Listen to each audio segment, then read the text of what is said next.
En este día 15 después de Pentecostés, domingo 15 después de Pentecostés, la epístola es tomada de la carta de San Pablo a los Gálatas. Hermanos, si vivimos del Espíritu, sigamos también al Espíritu. No seamos ávidos de vanagloria, hostigándonos y envidiándonos mutuamente.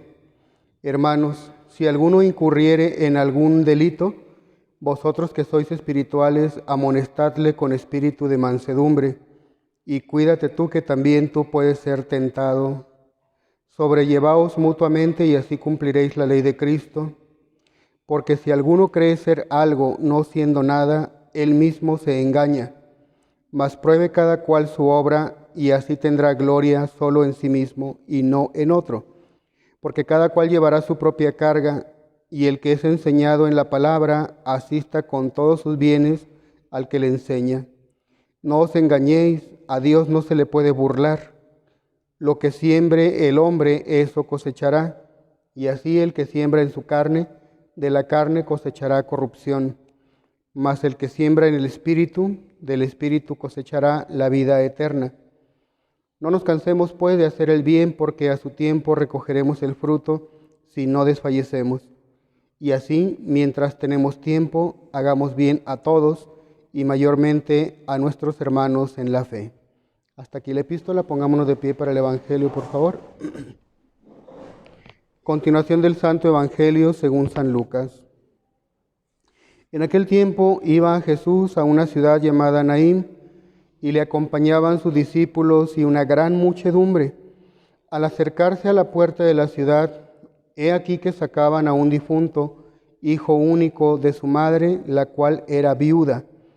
E iba con ella gran acompañamiento de gente de la ciudad. Viéndola el Señor, movido de compasión por ella, le dijo: no llores. Y se acercó y tocó el féretro. Los que lo llevaban se detuvieron. Dijo entonces: joven, a ti te digo, levántate. Y se sentó el muerto y comenzó a hablar, y le entregó a su madre. Sobrecogió a todos gran pavor y glorificaban a Dios diciendo: un gran profeta ha surgido entre nosotros y Dios ha visitado a su pueblo. En el nombre del Padre y del Hijo y del Espíritu Santo. Amén. Tomen asiento, por favor.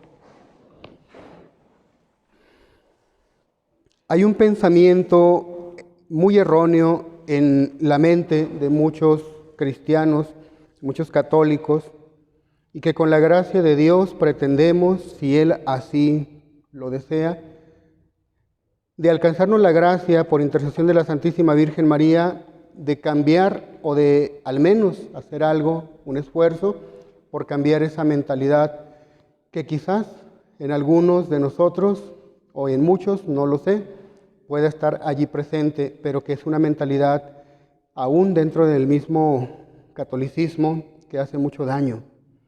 Y es el pensamiento de aquel hombre, de aquella mujer, de aquella alma que dice: mis pecados son míos, los pecados que yo cometo no le afectan a nadie.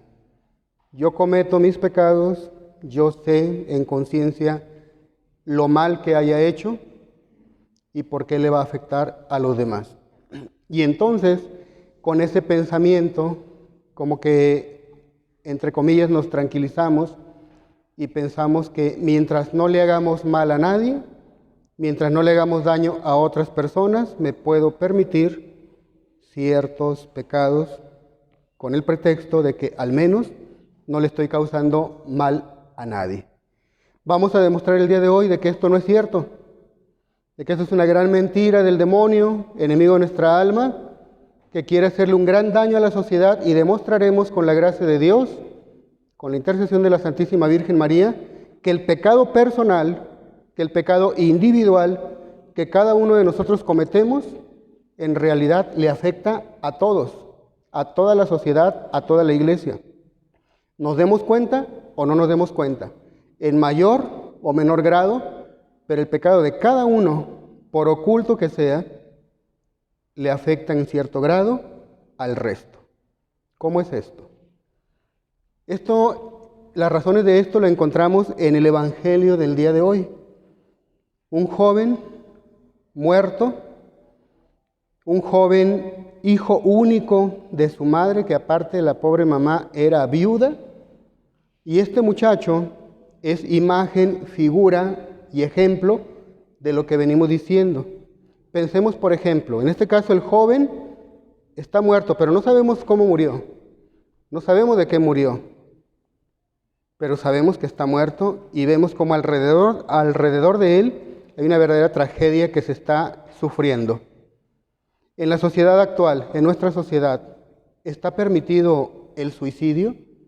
¿Las leyes promueven que los seres humanos se suiciden el que quiera o lo prohíbe? El suicidio está prohibido. Legalmente no se puede hacer, está prohibido, repito. ¿Por qué está prohibido el suicidio? Porque aún en un gobierno, en un sistema laico, en donde Dios no es tomado en cuenta, con la sola razón humana se entiende que una persona que se suicida causa un daño a los demás, un cierto daño a los demás. Porque vivimos en sociedad, vivimos en grupo, y una persona que decide quitarse la vida, ¿qué va a pasar? Es una familia que deja abandonada, una mamá, hijos, esposa, si es que tuviera hijos y si tuviera él ya una familia, y va a quedar desamparada. Económicamente también representa un problema, porque hay que ver el funeral, hay que ver el sepelio, implica muchas cosas. Entonces, por eso, esas son solamente algunas de las razones por las cuales pues, no se debe de suicidar. Claro, nosotros sabemos por la ley de Dios que es pecado, que nos exponemos a lanzarnos directamente como una especie de clavado al infierno, porque ya ni tiempo nos queda para arrepentirnos, o muy poco. Sabemos eso por la fe, pero aún pensando en lo meramente material, en lo meramente terrenal, en lo meramente económico, nos damos cuenta de esto. Bueno, pues lo mismo se puede decir con una persona que muere. Cualquier persona que muere genera un desorden, genera un desequilibrio en la sociedad o en el momento, en el lugar y circunstancias en las que se encuentra. En el Evangelio de hoy, volvamos a él, vemos a este joven, ya va acompañado del cortejo fúnebre, y de entre todos los que están allí, hay personas llorando, hay personas tristes, hay personas que simplemente van acompañando a la mamá, a la viuda, guardando silencio, de manera respetuosa, por supuesto. El único que está indiferente, que no hace nada, porque no lo puede hacer naturalmente, pues es el muerto. El muerto para él como si no estuviera pasando nada, porque para él ya se acabó todo lo demás. Bueno, pues estimados fieles, es que este joven representa precisamente el alma de aquel hombre, de aquella mujer que está y vive en el pecado y que tiene la mentalidad que mencionamos al principio, de que dice, mi pecado no le afecta a los demás. Nada más yo y Dios, mi conciencia y yo. El muerto no podía pensar, pero si le pudiéramos nosotros al difunto del día de hoy atribuir algún razonamiento, quizás él pensaría cosas parecidas. Yo ya estoy tranquilo, yo ya no tengo que preocuparme de nada, yo ya estoy aquí en mi féretro y ya voy a descansar. ¿Cuántas veces cuando nos sentimos muy cansados, cuando nos sentimos muy agobiados, decimos, ojalá y ya me muera? Estoy enfermo, ya la enfermedad se prolongó, ojalá y ya Dios me lleve, ya me quiero morir. Lo vemos como un descanso, pero no nos ponemos a pensar en lo que generamos en los que se quedan. No nos ponemos a pensar en eso.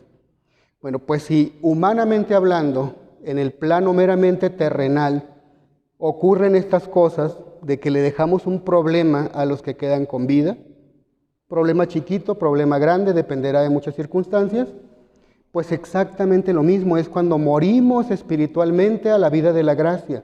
Cuando cometemos el pecado, el problema es que no nos damos cuenta. Cuando muere el cuerpo, todo el mundo nos damos cuenta.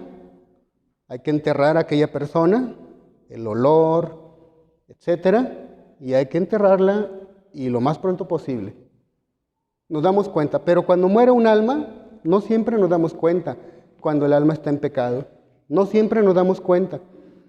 Pero el que no nos demos cuenta no significa que no se esté generando un verdadero desorden, un verdadero desequilibrio en el orden que Dios nuestro Señor estableció, en el orden de la gracia. Y así, por ejemplo, aquel esposo que dijo, bueno, pues, aquella mujer casada me está invitando a salir con ella, tiene problemas, necesita un poco de apoyo, me está ofreciendo pasar la noche con ella y que no va a decirle nada a nadie y que no va a pasar y que nadie se va a enterar, pues ¿en qué afecta? Vámonos. El joven que prueba la droga porque un amigo lo invita, no pasa nada, nadie se va a dar cuenta. Sí, esos y muchos otros pecados y aparentemente nadie se dio cuenta. Y creemos que no le afecta a nadie, pero sí que afecta y afecta mucho. Como el muerto, el que menos se da cuenta de todo lo que está pasando a su alrededor es el muerto. Lo mismo pasa en esta situación espiritual. El muerto a la vida de la gracia, es decir, el que está en el pecado, justificándose de que aparentemente no le hizo daño a nadie, es el que menos se da cuenta de todo lo que a su alrededor está pasando, que hay a su alrededor. Así como hay un cortejo llorando, acompañando a la viuda, en este caso, alrededor de la persona que está en pecado, hay como una especie de cortejo permanente, que es la iglesia, acompañando con oraciones, con su liturgia, con la Santa Misa, con los sacramentos, pidiendo y pidiendo y pidiendo, rogando a Dios día y noche por la conversión de las almas, por la salvación de las almas. Y el que está en pecado dice, no pasa nada, a mí no me afecta, no le hago daño a nadie. Es que esas oraciones que está haciendo por ti la iglesia son oraciones que llegarían a más almas si de manera individual nosotros pensáramos más en esto y nos esforzáramos por abandonar el pecado y perseverar el mayor tiempo posible en estado de gracia. Son oraciones que la iglesia hace por la conversión de los pecadores, pero si en una parroquia los que viven en pecado son, digamos, el 70%, pero ¿qué tal si logramos con la gracia de Dios ser más los que vivan en estado de gracia? Y que al rato fuéramos la mitad, mitad y mitad, y al rato la mayoría son los que viven en estado de gracia, y son poquitos los que viven en pecado. Se aumentan las oraciones, y esas oraciones llegan con más eficacia a los que más lo necesitan, pero dice alguno, lo que yo haga no le afecta a los demás, así que voy a pecar con libertad. Qué equivocados estamos. Un pecado individual, un pecado personal, afecta a toda la iglesia, afecta a todos, por el mal ejemplo que damos, por el bien que dejamos de hacer, por las gracias y bendiciones a las cuales ya no tenemos acceso si hubiéramos nosotros combatido con más generosidad el pecado, a las gracias que Dios iba a dar para la conversión de otras almas, y aún así decimos que no le afecta a nadie el pecado personal individual que cometemos, estamos muy equivocados. Y si eso pensamos, pues somos como el muertito del día de hoy. El muertito del día de hoy, que es el que parece que menos se da cuenta de lo que está pasando, pero alrededor de él hay una tragedia. La gente está sufriendo una verdadera tragedia. Un par de ejemplos de esto que venimos diciendo para concluir esta predicación, el caso de Eva y Adán, nuestros primeros padres. ¿No acaso pensó Eva, qué tiene de malo comer del fruto prohibido? Eso lo hago yo, y lo hizo. Adán, mismo error. ¿Qué problema hay? Sí, Dios prohibió que comiéramos del fruto prohibido. ¿En qué afecta? Me lo como y se acabó. ¿Y en qué afectó? Nos afectó a toda la humanidad, el pecado de uno solo. Y en la práctica, un montón de ejemplos de un pecado que cometemos nosotros de manera individual, de manera personal, y va afectando a los demás. Porque el hermano mayor dio mal ejemplo al hermano menor. Porque papá se fue acostumbrando a relajarse, por ejemplo, con no ir a misa, y al rato sus hijos tampoco van a misa, ni se confiesan, ni comulgan, ni viven una vida de sacramentos. Y el otro ejemplo que podemos leer en la literatura de un pecado personal, ¿recuerdan ustedes aquel personaje que se llama Helena de Troya, quien se involucra sentimentalmente con una persona de otro pueblo y aquello terminó en una guerra terrible, con la muerte de muchas personas, en lo que hoy conocemos como Grecia. Entonces, ¿qué pasa? Era un pecado personal, era un pecado individual, pero trae consecuencias. Así que, estimados fieles, la próxima vez que tengamos una tentación, la próxima vez que se nos presente una oportunidad de pecar y esa tentación venga acompañada del razonamiento, no pasa nada, a nadie le afecta, nadie se va a enterar, acuérdate de estas reflexiones.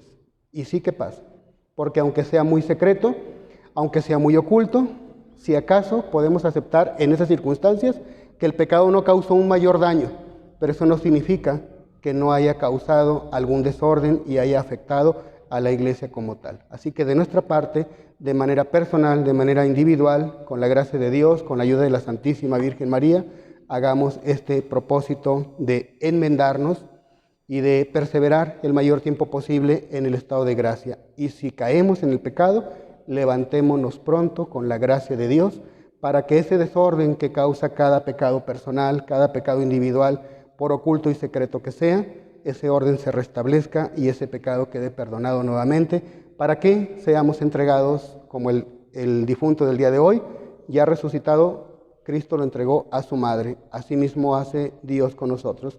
Nos resucita por la confesión y nos pone en manos de nuestra Madre, la Santísima Virgen María. Nos pone en manos de nuestra Madre, la Santa Madre Iglesia, para que ella en adelante siga cuidando de nosotros como siempre lo hace. En el nombre del Padre, y del Hijo, y del Espíritu Santo. Amén.